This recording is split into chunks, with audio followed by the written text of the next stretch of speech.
In that case, good afternoon, ladies and gentlemen. Welcome to the Sedgemoor District Council's Grants Awards Subcommittee.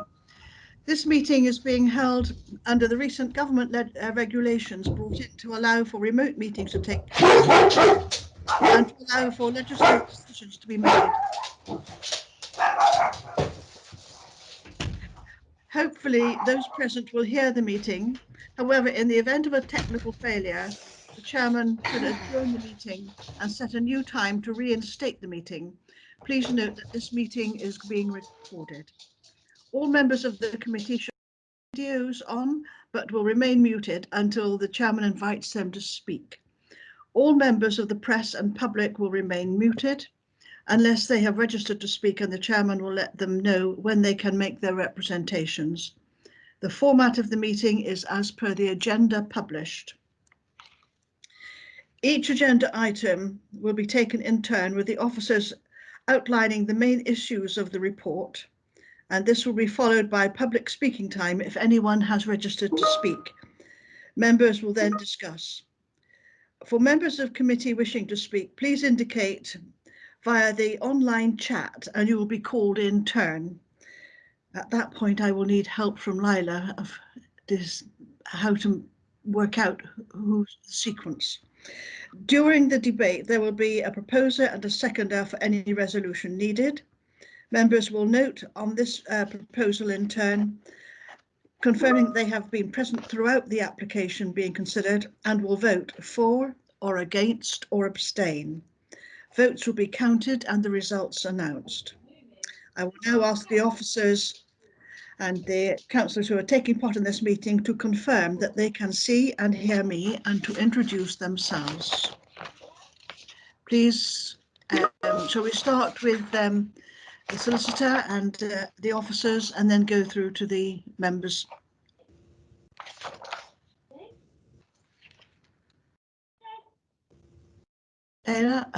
Dorothy? Dorothy, take yourself off mute, please. Yes, please. You're on mute. Apologies for that. Good afternoon, Dorothy O'Farrell, legal. I can see and hear everything. Thank you. Leila, you're on mute. Good afternoon, Chairman. My name's Leila Nicholson. I'm the committee manager. I confirm I can see and hear you. Thank you. Scott. Good afternoon. Yes, Scott Mason, team leader for Parks and Open Spaces, and I can confirm that I can see and hear everyone. Thank you. Liam. Good afternoon. I'm Liam Sweeney, Community Development Project Officer. I can confirm that I can see and hear you all. Thank you. Now the members present, I'll start in the corner of my screen. It may not be how you see me. Starting off with Councillor Brian Bolt. You're on mute. Brian Bolt, ward member for Callington and Wemden. I can see and hear the meeting. Thank you. Councillor Julie Cordiner.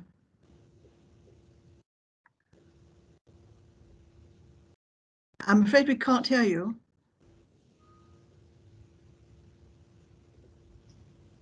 At the moment, I think she's still having problems hearing us all, so we're still sorting her IT out. Okay. So And yet we heard a dog. Yeah, just yeah. Councillor Charlie Richards. Good afternoon, Charlie Richards, Councillor for Shipham and Cheddar. I can see and hear you all. Thank you. Councillor Polly Costello. Thank you, Chair. Sorry, my alarm's just gone off for my case. Polly Costello, Webmore on Mark, Councillor, and I can see and hear you. Thank you. Thank you. Councillor Liz Perry. You're on mute. Yes, good afternoon. Yes, thank you. Councillor Liz Perry, ward member for Kings Isle, and I can confirm I can see and hear. Thank you. And lastly, but myself, Councillor Janet Keane, member for Highbridge and Burnham Marine, and chairing this meeting, I confirm I can see and hear all of you. Chairman, can we just speak to Councillor Godwin Pearson? Oh, sorry, I missed you. You went off. You're on mute. Yes. I'm so sorry I missed you. No, that's okay. I may not appear in your gallery, Janet, but that doesn't mean I don't exist. You know what they say about trees in silent forests. Yeah. Graham Godwin Pearson from Axvale. I can see and hear the meeting. Thank you. I haven't missed anyone else. No. Apologies for absence, please. Thank you, Chairman. I've received apologies from Councillor Lee Redman. I know that Alan Matthews had intended to be here, but has not been able to access the meeting. Should we record apologies perhaps, or wait and see if he can join us later? Yeah, I think we'll wait and see. Okay, thank you. The minutes of the previous meeting on the 28th of July, they've been circulated. Are there any matters concerning the accuracy of those meetings? I haven't spotted any. I don't know if you have.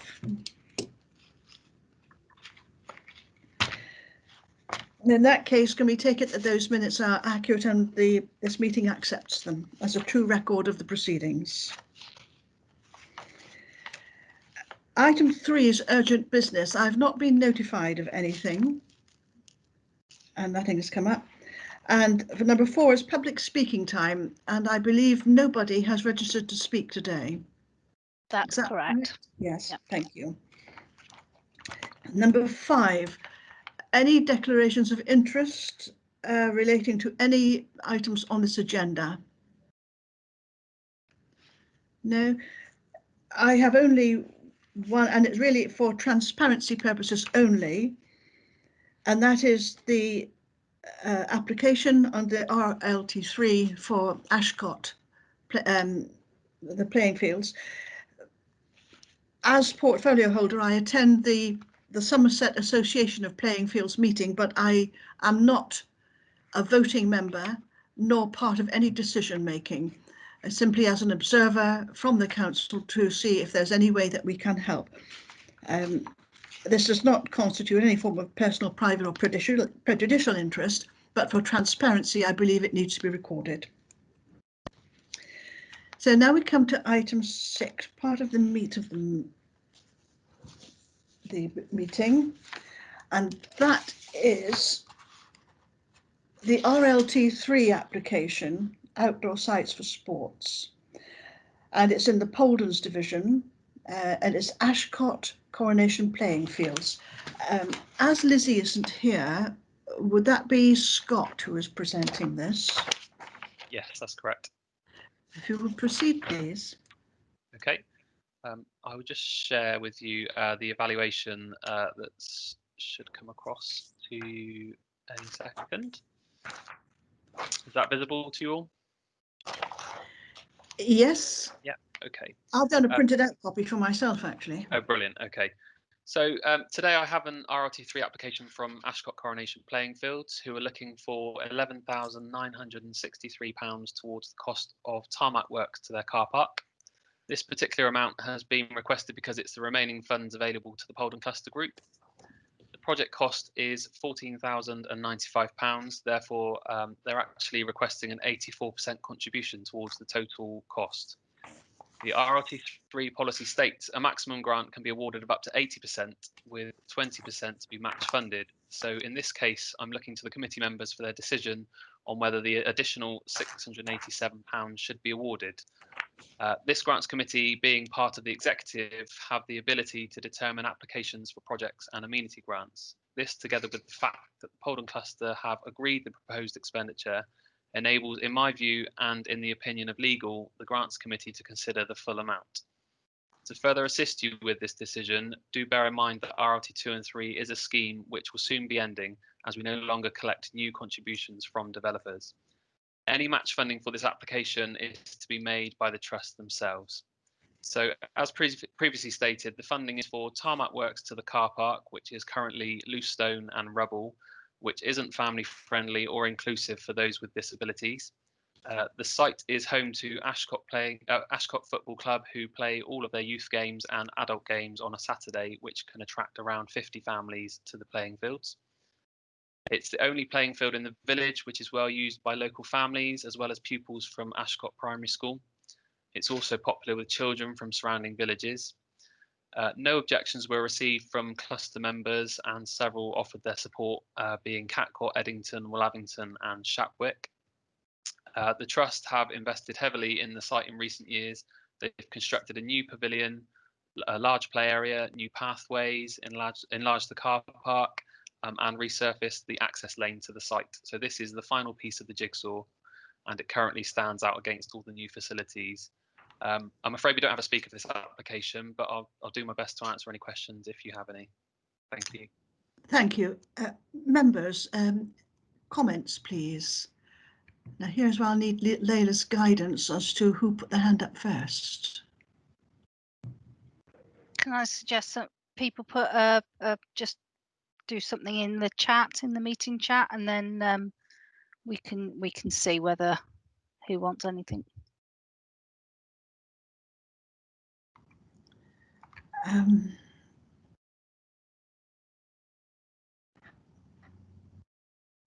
I have no comments from anyone according to this. Councillor Costello has put her hand up. Please, Paula.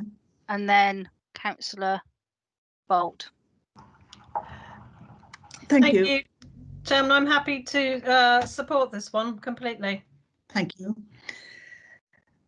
So I'll propose it. It is important to note that although this does drain the pot, as Scott has said, no other parish in that cluster has raised any objections. Brian, did you have your hand up? I'm more or less going to say the same as Polly, so I'd quite happily second it. Thank you. Are there any other comments to be made on this one? No, in which case it's been properly proposed and seconded. We now should move to the vote. Would it be sufficient to put hands up? No, Layla's shaking her head. No, if you could go around to each member of the committee, please, and ask them to confirm that they've seen and heard everything and whether they're for or against the proposal, please. Thank you. I'll start with myself. I've seen and heard the proposal, the debate, and I agree with the proposal. Liz? Yes, thank you. Yeah, I've seen and heard all the debate, and I'm happy to propose and approve the proposal. Thank you. Sorry. Is Julie still unable to hear us? No, I can hear you. If you can hear me, I did hear everything and saw everything, and I support the proposal. Take her away, please. Sorry. It's nearly her dinner time. I'm sorry, I missed the last speaker, what they said entirely. Yep, I saw and heard everything, and I support the proposal. Thank you. I'm sorry to ask you to repeat. Charlie? Yes, I've seen and heard, and I'm in full support. Thank you. Brian, a seconder? Seen and heard, and I'm for. Polly? Seen and heard, and I'm for. Graham? Seen and heard, and I'm for.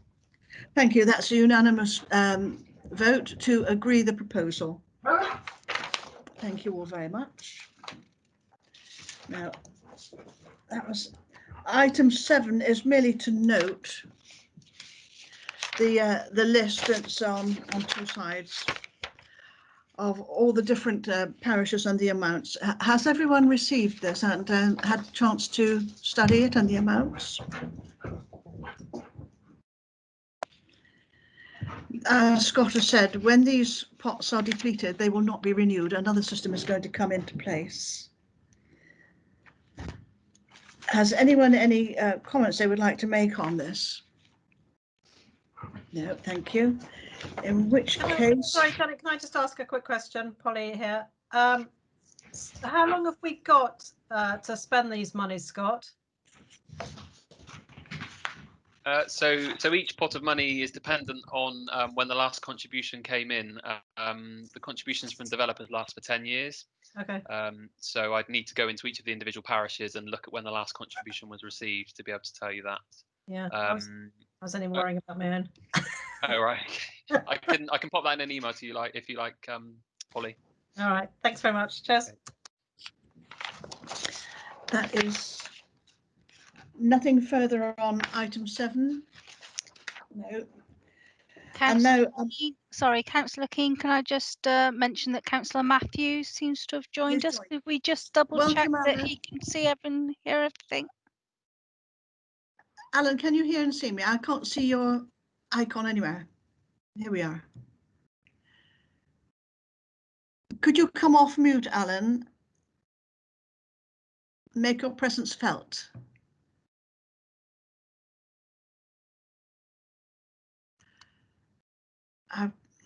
I don't, either he can't hear us or we certainly can't see him. Oh, I can hear you, but I can't see you. There's been all sorts of problems. Oh dear. All sorts of problems. I don't know what they're doing with it. We've just completed item 7. All right. We've just completed item 7. And we're about to do item 8. And that is the grants application for, this is an individual one. Let's get this up on my other side. Oh, it's frozen. It's a charity called Down to Earth, and Liam Sweeney is the administrating officer here. Would you take members through this grant, please? Certainly. Sorry, let me just scroll down to the... Okay, so we have received an application from Down to Earth for £2,500 for project costs towards Art for Everyone Sedgemoor. The total cost of the project is £5,001. And this is to deliver a series of 10-week art courses, 2 of them, for local residents living with dementia, along with their carers. The courses will be held at the engine room in Bridgewater Town Centre, and at the end involves an exhibition where participants can share their work with the community. The session involves a practitioner and a coordinator who will both co-facilitate the sessions, and they will vary from individual groups, pairings of groups or individuals, and it will be focused on themes, and the emphasis is on problem solving and other mental stimulation activities related to art to help people living with dementia. Before then, as part of the awareness raising and also as part of enriching the activities that carers and professionals in the area can do with people living with dementia, there will be information sessions, so like lectures, and there's a cost associated for that as well. I have a breakdown of all the costs underneath. They have they've got £500 which has been approved in terms of other funding from CIC. They will be self-funding £500, and they are pending £1,500 from the Arts Council England. Bridgewater Town Council at the time of the application were not currently funding non-COVID activities or groups. I have asked the group whether or not they have been able to seek funding from Bridgewater Town Council since, but I've been unable to receive a response. It meets the criteria, and they are, in terms of if you're looking at the opening balance, income, expenditure and closing balance, they are a voluntary organisation with a bank account, so they're not in terms of they're very local, and they've not had any activity for the last year, largely as a result of COVID for the last 6 months, and before then they had something which meant that they couldn't do much in the way of activities and fundraising. So that's it. I'm happy to field any questions, of course. Are they registered charity? They are not. Do you know if they intend to become one in order to take all the advantages of being a registered charity? I do not. I suppose it would depend on their ambition with their desire to scale, because you only get to reap the benefits of being a registered charity when you start to earn a certain amount, because they can still apply for funding, the majority of funding, based on the fact that they are an organisation with a constitution and a bank account, which tends to be the sort of lowest margin of what funders are looking for. But no, to answer your question, I don't know. Thank you. Members, having heard the presentation from Liam, are there any comments or questions that you would like to ask about this charity? I've got nothing in the chat box. Yes, you have. Charles, are you raising your hand? Yeah, Councillor Richards has. Yes, thank you. Liam, I've got a number of questions. Firstly, you've said that they haven't been active. They do themselves as orientated towards children, and yet this is about dementia services. What do we actually know about them? Sorry. So they, looking back through the description of their organisation, I think that they're the premise of what they do is based on children and adults. They do lots of work around mental health, and I think that's why they've chosen to focus this project on dementia. From speaking with the chair of the group, they have focused on dementia because there has been a recent cull in activities in the local area, and with their work with their existing stakeholders and beneficiaries, they've identified that as one of the activities that is lacking, but they'd like to deliver. So they work with an artist who is internationally, she's done lots of different work. Hang on a second, I do have some information about her. So Debbie is their practitioner. They've worked with her on a range of projects, and they decided to work on this and with her because she's a successful Somerset-based artist who shows it internationally, who shows art and works with art internationally. And she was recently awarded funding from Wessex Water for her project. Outside of what they've got there, I've not come across her work before. I think that because they're so local, and not because they're so local. Sorry, they're a small organisation, so I'm more likely to know the bigger organisations. And I've not been in post long enough to know a lot. You know, we've got lots and lots of groups. So yeah, I can't say any more than I've got there. Okay, thank you. And Chair, can I just ask one more question while I'm on? Yes. And that is, Liam, do we know how many beneficiaries there'll be? We don't really get a sense from this of are they going to help 10 people or 50 people? Because I think that's really important that we know that. I couldn't agree more. I've left it purposely ambiguous because at the time, the restrictions on COVID meant that we went down to 6 in a room. So it makes it difficult for them to deliver larger sessions. At the time, they have the way that they've booked it for each of their sessions. They have a 3-hour slot at the engine room, and that covers 2 of the rooms. So that's quite a big area with their 2 practitioners. And my understanding is they were looking to recruit volunteers to support them with the activities and the delivery of the activities. So they're probably now going to have to find a way to stagger each individual session will probably have to be staggered with participants coming in smaller cohorts. But I'm working with them to identify exactly what their vision will be for the delivery of this in light of COVID. But it's too much up in the air at the moment, I'm afraid.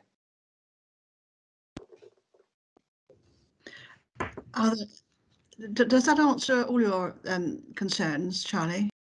Yes, it does, and I feel happy about it with that explanation that Liam is going to continue to work with them. I think that's really important if we do fund this, that they continue to have close support to deliver this. Thank you. Are there any other members who would like to comment or ask questions? Again, no hands are raised and there's nothing in the chat. Right. If there are no questions and no further comments, I wonder if we could now proceed to making a formal proposal to accept their application for 2,500. If there are no objections, then I will propose it from the chair. May I have a seconder? Thank you, Liz. Are there any counter proposals? No. In which case, we'll go to the vote, and I'll go through on my, as it appears on my screen in the top corner. Graham, yeah, yes, no, or abstain? Yes. It's a yes. Polly, you're next. You're unmute. Yep, yes, in favour, thank you. Agreement. Alan, sorry, Brian is the next one on the circuit. Yes, for it, yes. Thank you. Charlie? Yes, I'm in favour. Julie? Yes, I'm in favour, Chair. Thank you. And Alan? Alan, you're on mute. Can you hear me? Yes, I'm in favour. You're in favour? And I'm in favour. In that case, that is unanimously agreed. Hang on. So for the am I. full amount. So am I, Liz. Oh, sorry, I thought I'd asked you. No, I'm in favour, thank you. Yeah. Thank you. That is a unanimous vote to grant the full amount of 2,500 to Down to Earth. And hopefully they will give us a follow-up in about 6 months' time. That would be extremely interesting. Thank you all. Now, the next one, we've seen this before, and it's item 9. It is the discussion paper, temporary amendments to grants. Have you all received this? It's 6-7 pages. We have touched on it on previous meetings, but we've reached the stage where we must make a decision today to go through to executive. So I'm throwing this open to the floor, please. Members, I would like some comments and your feelings on how this should go.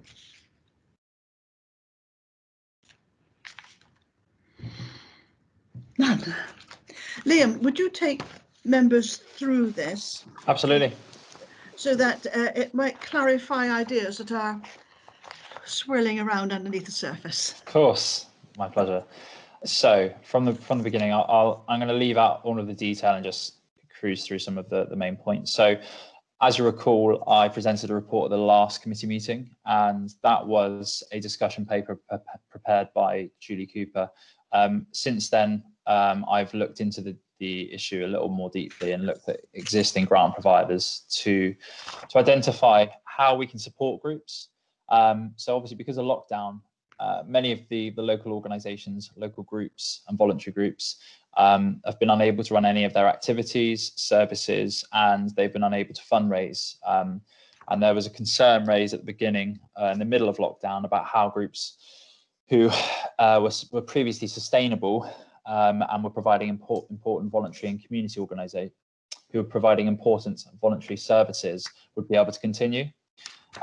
So the options that I've presented in this report are based on what local and national grant funders have done to their current grants to better support these groups to survive and, more importantly, be resilient. What's worth highlighting is that our current position, as our criteria stands, we can only provide 50% of the project costs up to a maximum of £2,500. And organisations must present a minimum of 10% of their own funding.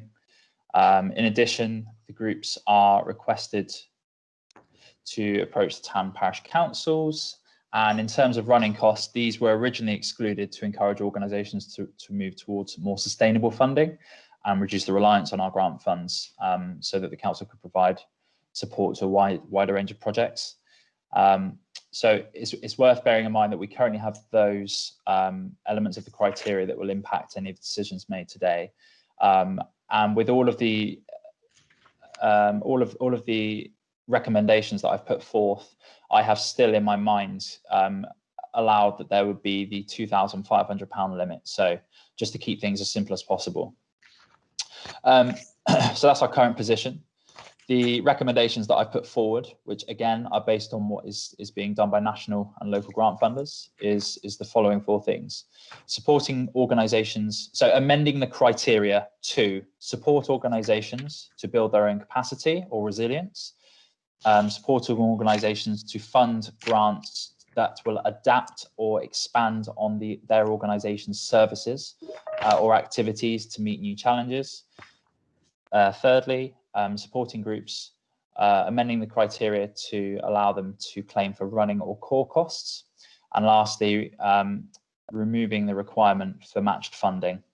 And this comes under the bracket of responding to the immediate need. So it could be an emergency where a group is due to close down if they don't get some form of funding to help them through the next few months, or it could be to support activities or services delivered by an organisation that are at risk of closure.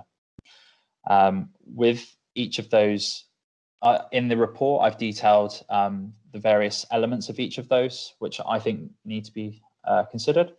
But other considerations for the 4 options are decision making and time. So what is the length of time that the change or the amendment would stand for? For example, would any of the changes or all of the changes be made for a 6-month period up until the end of the 2020-2021 grants, with a review period before considering the next year?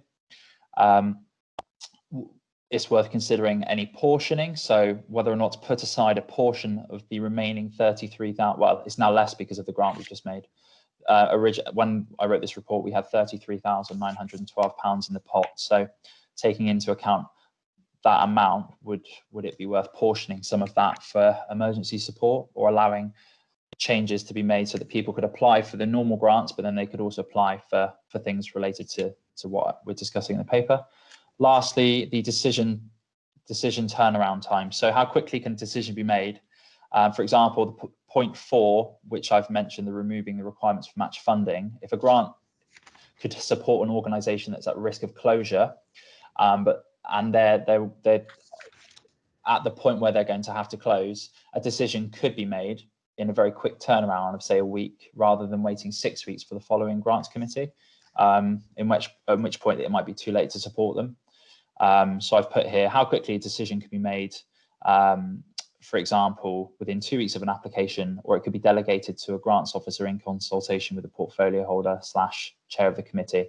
But it's worth noting that if an application comes through from an organisation that has emergency need support, there may not be sufficient time, turnaround time in a normal grants process. And that's basically it in terms of top line stuff. So I think it's worth looking at the different options. It's entirely up to the committee to decide if they want any or all, or to ignore them and come up with something which is a little bit different. Those are the examples that are being done nationally. So over to the floor. Thank you. This is an excellent report, very well set out, and does clarify a lot. It struck me that there are several quite specific questions within that, and I wonder whether it would be, for simplicity's sake, that each one was subjected to a discussion and a vote, rather than try to put in a whole list of our ideas and requirements into simply one proposal. Would that make matters clearer when applications come in? So when an application, what I'll do is, depending on what the decision's made, so to answer your question, I think yes, it would make it clearer. I will then take any decisions made today and I will implement them in the criteria, and I'll headline them so it's very clear to see exactly what decisions have been made under I'll give it a title like community COVID help or something like that demonstrates that these decisions have been made to support groups because of COVID. So it'll be very clear for groups that are applying for that funding what they're applying for and how the criteria will be supporting them. Thank you. Now, one of the fundamental questions asked here is, should a portion of the remaining pot be set aside for any emergencies? And I want members, would you make a comment as to whether you feel this is wise? If so, how much? Or unwise, and why? Members, please, over to you.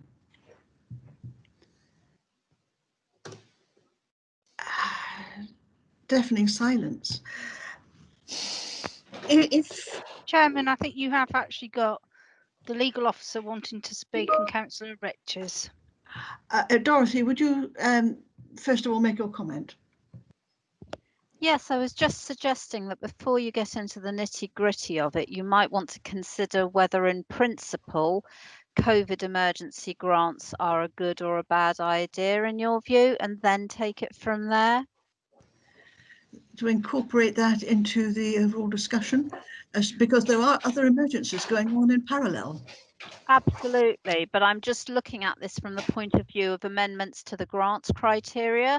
So you've got your different categories of person or groups that you would support. So I think the first question is, do you want an additional category which is classed COVID emergency? Then debate what that emergency might be. So it might be running costs if members are so minded, it might be immediate need. And then from there, you can develop your criteria and decide whether you want to relax certain of the requirements if a COVID emergency is found to exist. So the way I'm looking at it is from how I'd amend, if it was me amending, the grants criteria. So what comes first on that list? Otherwise, you're in danger of debating issues and then we have to try and fit it. So it's a question of style more than anything, but I put it forward as an alternative way of dealing with things. Thank you, Chair. Thank you, Dorothy. Charlie, did you want to indicate you wanted to speak on this? Yeah, you may want to consider Dorothy's first. I mean, my point was going to be that I'm very surprised that we only have one grant application today. Since I've been on this committee, this is the least business we've had, and yet we are sort of thinking there'd be a lot of pent-up demand. And I just wonder if Liam has had, has he been overwhelmed with organisations saying that, or does he know from feelers out there that that organisations are not putting forward for grants because they're having a job to operate? If that's the case, then the sort of sentiments he has in option 3, when we come to discuss them all in turn, would seem to override everything else. Yeah. So to answer that, I've had 2 organisations that have specifically spoken to me regarding our criteria and whether or not we would make any amendments. And one of them wanted to receive funding for grass cutting, which I think at the time it was she was considering an application. She had very little luck, and for her, they had no running costs to be able to continue the grass cutting, but it provided a nice landscape for residents to come and enjoy the area. And at the time, she was saying that they don't want to apply for anything new. They want to just repair and consolidate what they do have. And I think that's just the same with a lot of groups. The ones that are delivering new activities, or who are throughout COVID have been able to deliver new activities or services, are the ones who have seen an increase in the demand as a result. So they're groups that are supporting people who have suddenly had hardship because of COVID. And the groups and activities that have had to stop, well, their main concern really is that they've lost the ability to fundraise. And they have lost groups who would regularly use their premises or their services because of social distancing. So their main concern now is just keeping it afloat. So I think that, to answer your question, yes, point 3, allowing groups to claim for running or core costs would be a way to get around that. So I think the reason we've had not many applications is for that reason. A lot of groups aren't able to start up new exciting projects because they just aren't. They're looking to support themselves now. And I think that, like with all of the criteria that or the changes to the criteria I've mentioned, there are ways to make sure that we are supporting groups. So if we were to make any amendments to allow people to claim for running costs, we'd have to make sure that they demonstrated why that was important, rather than just opening up to anyone. Thank you. So taking Dorothy's point, then would you agree that anything application that is COVID related would be in a category by itself as an emergency? Your views, please.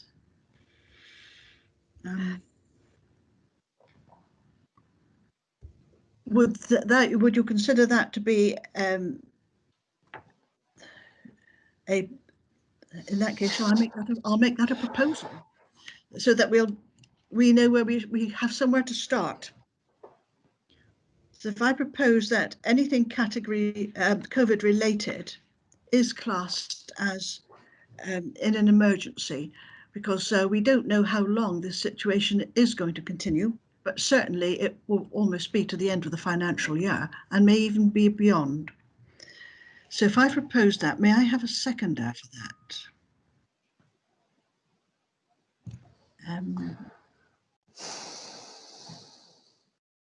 Charlie, you wish to make a question? Yes. I mean, before seconding that, and I appreciate where you're going. I'm just thinking again about how are we going to sort out what is COVID and what isn't COVID? I mean, or more or less now, if an organisation can't run, we're saying that's COVID, are we? Are we saying that because of government guidelines, because of rules of 6, I guess, sorry, I'm thinking out loud. I'm trying to get my head around what would be COVID related. I think an applicant it would be their obligation to make it quite clear if it is COVID that is preventing them from continuing their activities, or what type of activities. For example, companionship, telephoning the isolated, delivering food or doing their shopping. Yeah. Those sort of things, where someone who is incapacitated or shielded is unable to perform these basic functions for themselves. I mean, I'm making an assumption here. Yes. Holly, you've got your hand up.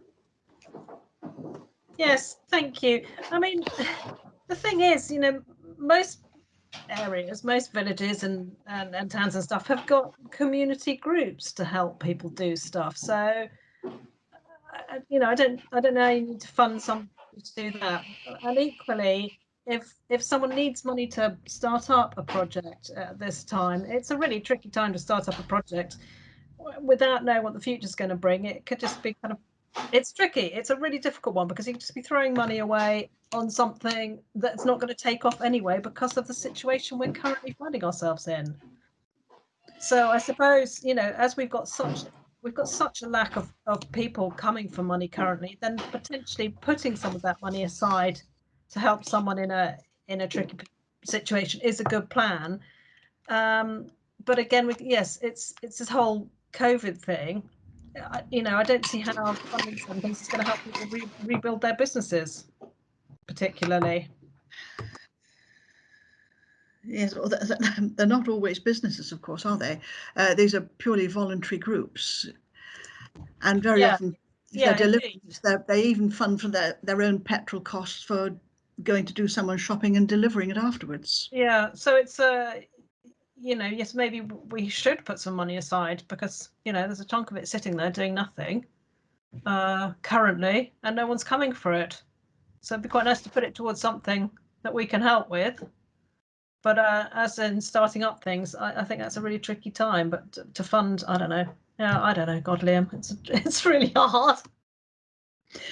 The easy way to deal with this is for me to withdraw my proposal and simply not make COVID a special category, but to take the detail of the applications as they come in, and they themselves will be very clear as to why the application is being made in the first place, which then leaves us to whether or not it would be wise decision to set aside a portion of the money that's left, just over 30,000, a portion of it for an emergency application, which could be for any emergency. You don't know what an emergency is going to be until it hits you.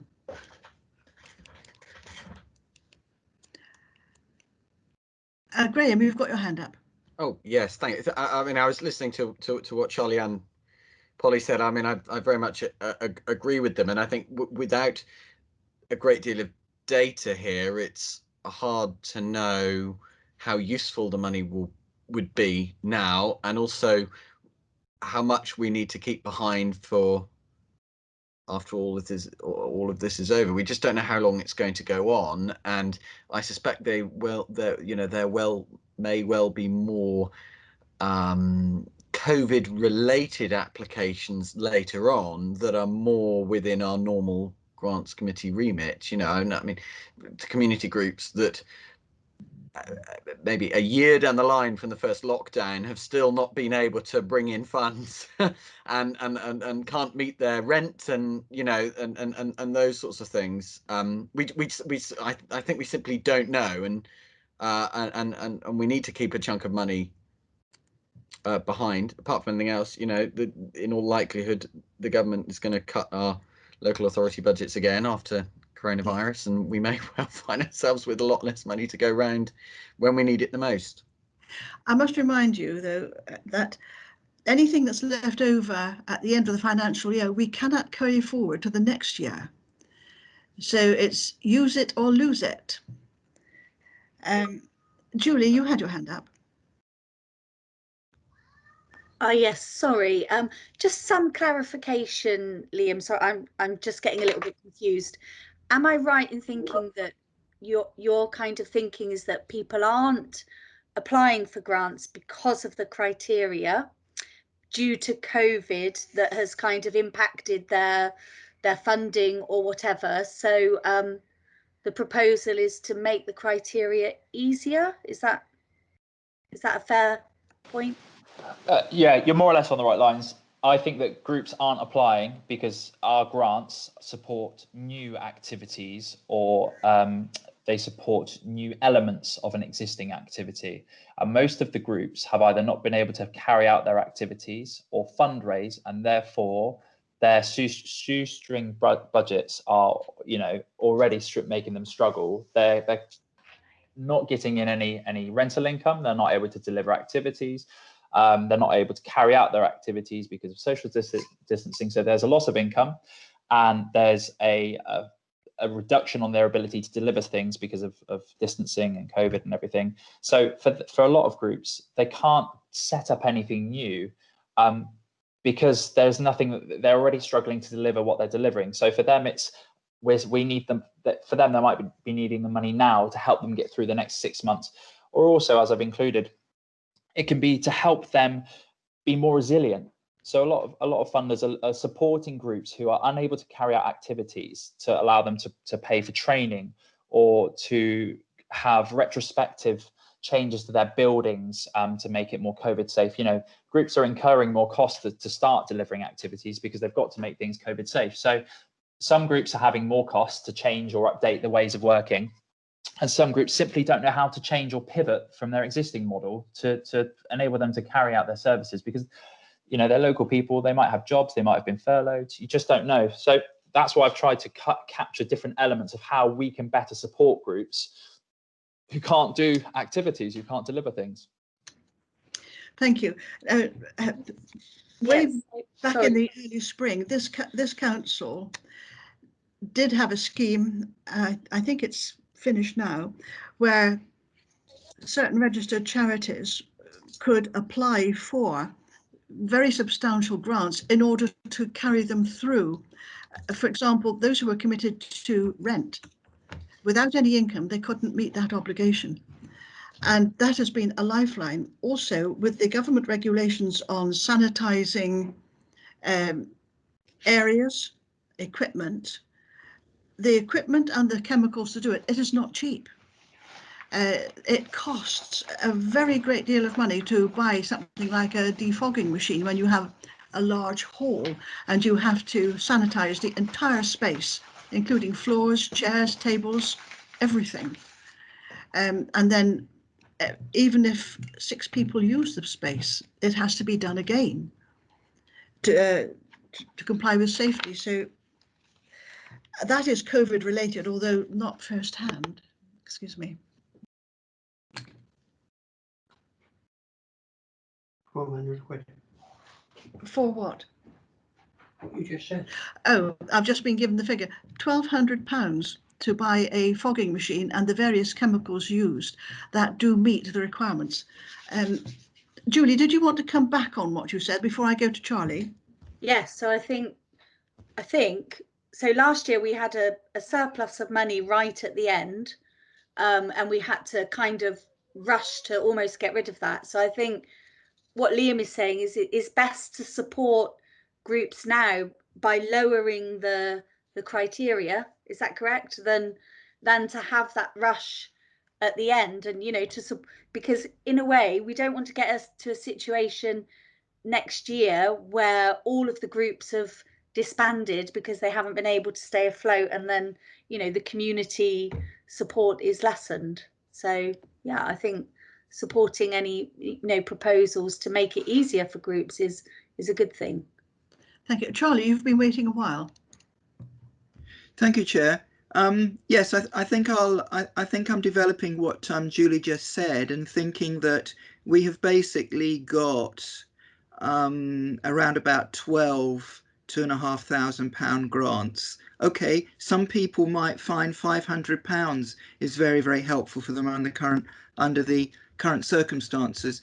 If we look at that in terms of the information Liam sent out in the report on the Somerset Foundation, where organisations can get £10,000, we are having relatively small amounts. So I think what I would look at a hybrid by saying that the option 2 he's got there, Liam's got there, of expanding services, that's about the immediate demand now, so we can help people do that, but within it have the wording that we would consider in extreme cases applications within the option 3.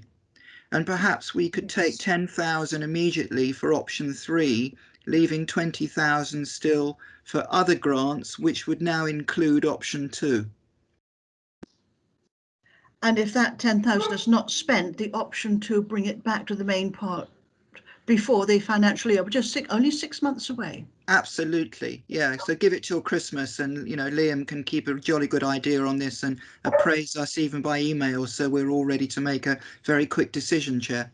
Thank you. Polly, did you have your hand up? Yeah, I did, but Charlie's covered what I was going to talk about, so. Julie, did you want to come back? No, just to say that I would support what Charlie has mentioned. Would you make that, put your hand down? It occurred to me that in option 2, which I entirely support, there is one sentence from a previous option. Excuse me, I'm going to close the door. Right, it's better. Sorry, I didn't have any power. She's having her dinner and we don't do it fast enough. The training of trustees. Now, that is so important because we live in such a litigious age that when people volunteer for something, I think they need that basic protection of having training, and some of it has national certificates that are recognised. If members agree to that, then option 2, with the inclusion of training trustees as a legitimate related expense. Charlie, would you make that a formal proposal? Yes, I would, and I totally agree that we should include that part of option 1 into option 2. Thank you. Julie, are you minded to second that? You're muted. Yes, I can second that. Thank you. Are there any counters to the proposal that Charlie has outlined? No, in which case we proceed to a vote. As it appears in my screen, I'll go around to everybody. Polly, have you heard? Yes, thank you, Chair. I've everything? heard and I support this fully. Brian? Yes, seen and heard and support it. Julie? Yeah. Graham? Sorry, seen and heard and support. Thank you. Graham? Yep, seen, heard and support. Thank you. Charlie? Seen, heard and support. Thank you. Thank you. Liz? Yes, I've seen, heard, and I support. Thank you. Alan?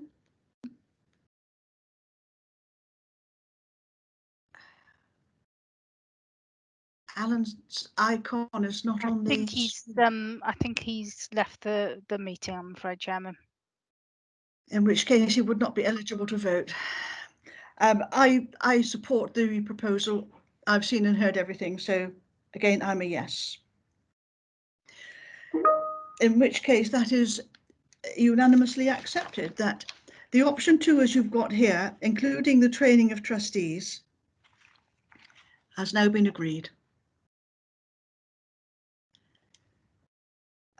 I think that is the last item on the agenda.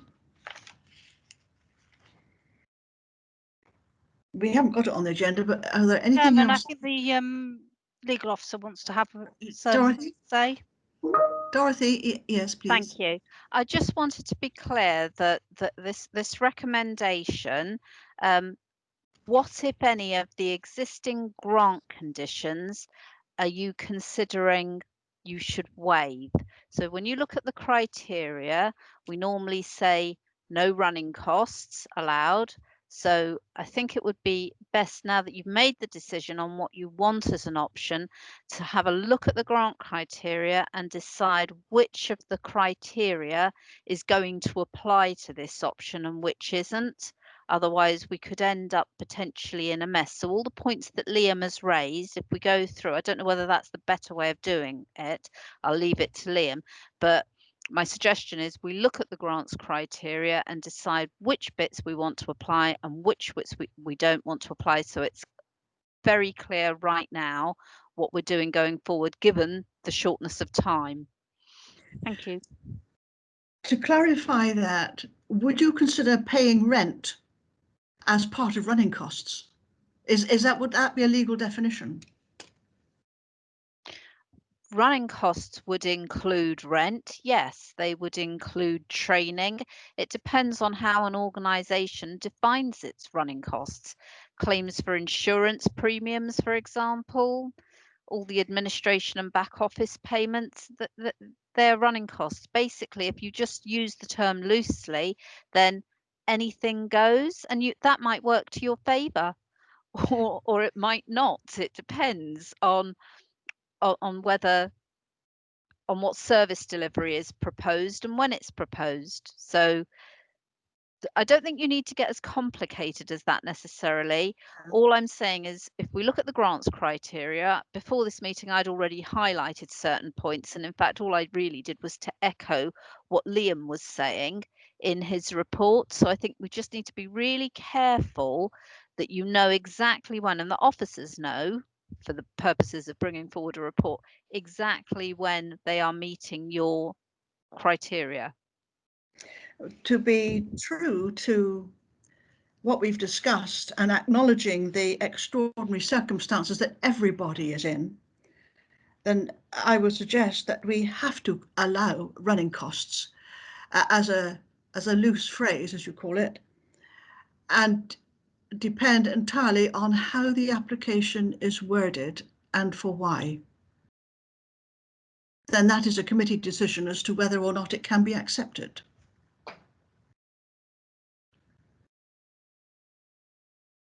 Members, how do you feel about that?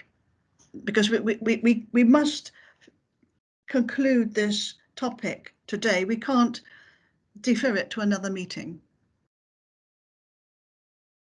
Charlie, you're muted. Yes, I know. Yeah, I mean, in proposing, just as part of the proposal just now, was that £10,000 was going to be put aside for option 3. We adopted option 2, and we said that £10,000 would go immediately for option 3. And I think the way that is written, to respond to immediate need or support activity services at risk at closure, is that not clear enough? Liam, I mean, are you now comfortable with administering that, or do we leave you in a problem situation? So I feel quite confused as to which options we are and are not going through. And it's entirely your call how you do it. I would find it most comfortable to go through each of the individual points. You may have a blend of different decisions from each point, but to go through each point, as Dorothy expressed, and suggest whether or not you'd be willing to consider it. That then leads us on to the next point, as Dorothy said, about how that would affect the writing of the criteria. And then we need to look at the decision making and time, whether or not we are or are not going to do portioning, and then the turnaround time. So we almost need to go through it in a chronological order, because otherwise we're just going to get confused, which is exactly what I am right now. My impression was that the proposal which has been agreed was for option 2, with the inclusion of training of trustees. It was proposed by Charlie, seconded by Julie, and agreed unanimously.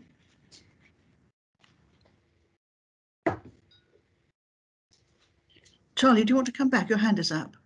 Oh, sorry. I'll lower my hand, but I'll also say that I did, within that proposal, I thought we were saying that we were going to put a proportion of the funds, and I suggested 10,000, to be used for option 3.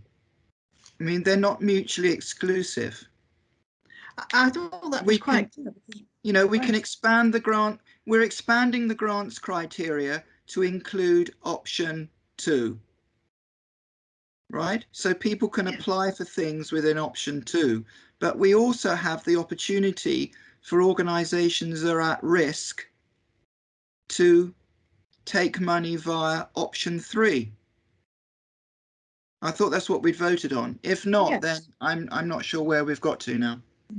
That was my impression as well, because it does seem quite clear, and it gives the committee a lot of scope for examining each application for its merits as it comes in, with 6 months to go. Dorothy? Layla wants to speak. Can I suggest, because Layla's, apart from anything else, going to have to take the minutes of this meeting and record what the decision is. So I think what we need to do, instead of talking in terms of options, I think what you're saying is that the criteria is being extended for the purposes of expanding services to meet increased demand, including the training of trustees and responding to immediate need, with a pot of £10,000 available until December the 31st, or let's be clear on the date. I think it'll be the date of the December meeting, or the date immediately before the December meeting. So if we record that, then we all know what we've agreed, because if we've just passed something and we've got different views. So I think it's really important. So if we can agree that wording, propose it, second it, adopt it, it takes over the first resolution, and we're clear. And then we move on to look at criteria and say, right, in this circumstance, which ones apply, which ones don't. Is that a suggestion? Thank you. Members, comments, please. Polly, did you just send a chat to somebody? Did no, not me. Councillor Riches.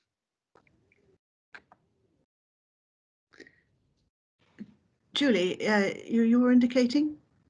No, but I think what Dorothy is suggesting is, yeah, I think that's the way forward. Yeah.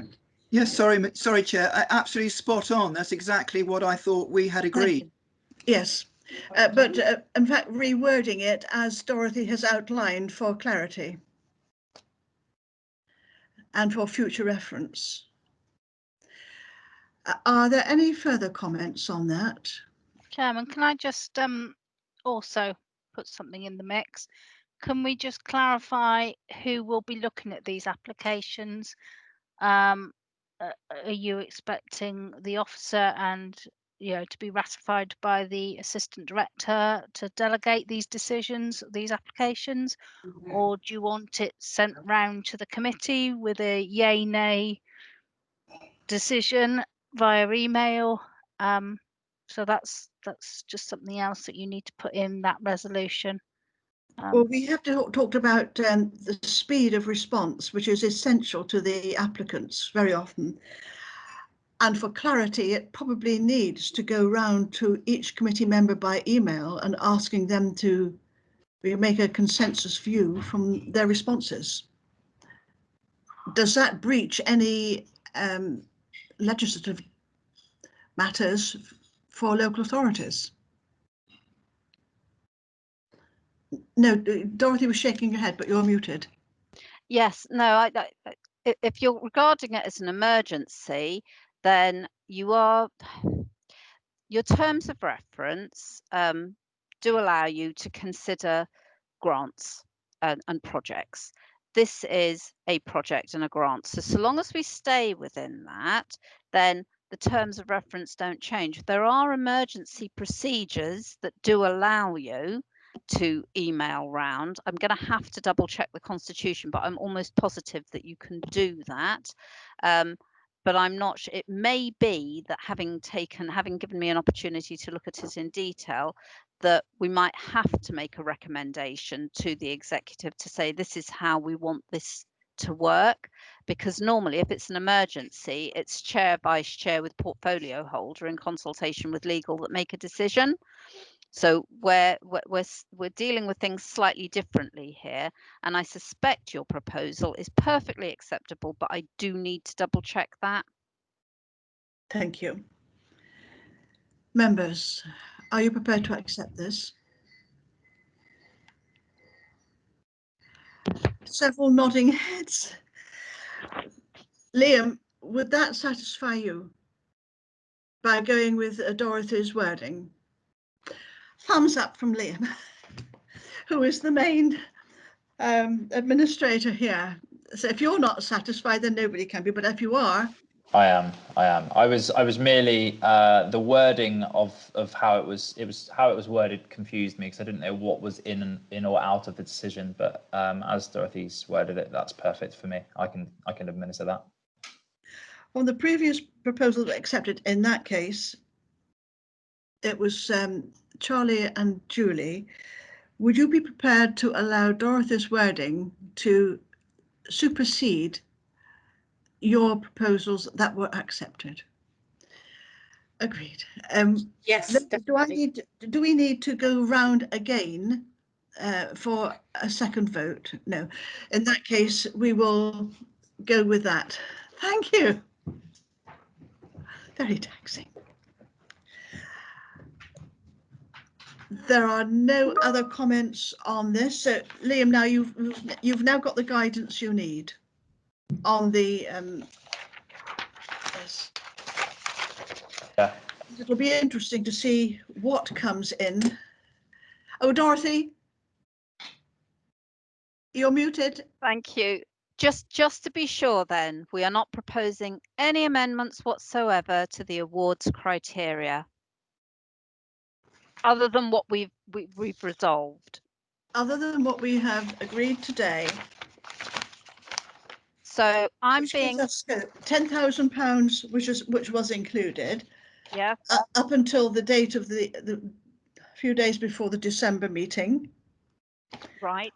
And if there is a real emergency, then we have the scope to do a quick email around to all members to ask for an emergency decision on behalf of an applicant. So may I just clarify, in our grants criteria, I'm going to highlight by reading out the points that I'm concerned by. So we've said we've passed this resolution, but it remains at the moment subject to only 2 applications considered within a 4-year period. I don't think that's an issue here, perhaps. No. You cannot apply for a grant for an activity, event or purchase that has already taken place. So that requirement would still apply. Organisations whose free reserves are in excess of 6 months running costs would not be able to apply. Exactly. Applicants aren't able to apply for general organisation running costs.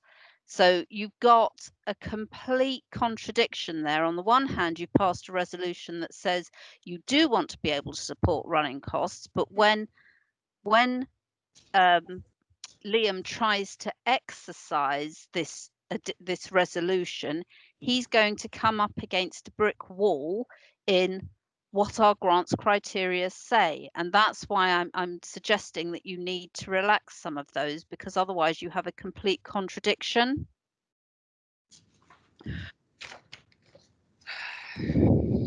Heads we win and tails we lose. Or perhaps it's just me that's got the wrong end of the stick, in which case I'm more than happy to be corrected. But as I see it at the moment, you have a resolution that you've passed, but it doesn't even mention, even if at the end of the resolution you're saying, and the standard eligibility criteria and rules as set out in the grants criteria are relaxed for these particular applications, just to cover it off. Yes. I don't think you need to have that in the resolution necessarily. It's just me possibly being pedantic, but I'm struggling to see how Liam at this point is able to carry through the wishes of members. I think Liam wishes to respond. Yeah, so I think especially for the point where it's looking at running costs, I think that I'm just trying to, when I was writing this as well, I'm trying to imagine a scenario where someone might have they might have £1,000 in the account. Okay, they may have had that amount in their account for the past, couple of years. So that is their annual running costs. But for them, they may have to take on a larger cost in order to continue operating. But because they have the £1,000, they wouldn't be eligible for our funding. So, and I know that it's very difficult there's so many different examples of groups with various levels of funding and stuff. But what I've tried to do in here to help get around that, so it would mean you could ignore the match funding, you could ignore the 6 months running costs, and you could fund running costs. What you can do on a case-by-case basis is look at detail ways that they have to show that they are the extent at which the organisation has puts in place credible measures to adapt their services, what the minimum amount of funding they need to cover any unavoidable costs for the year is, what their financial position is and why they've been affected by COVID-19, what their plans or objectives are for the next 6 months, including their financial projections. So we can detail exactly, we can basically use that as an element of the criteria to make sure that groups that do apply for it, we don't have to have those rules which may make it more cumbersome to make that decision, but we can make sure that the money is going to organisations that need it. So I think that's always the worry with the criteria, is that it's there for a reason. That's to protect the pot of money from groups that don't necessarily need it and to support groups that do. So I think that's what I would highlight, that we can input ways to make sure that groups are supported that need that support, and not having those points in the criteria, that we can make it so that doesn't make too much of a difference. I think I've tried to be clear there. I may not have been, so apologies if I've left you more confused. Charlie? I'm very happy to propose that the grants officer Liam circulates a checklist of questions to be gone through.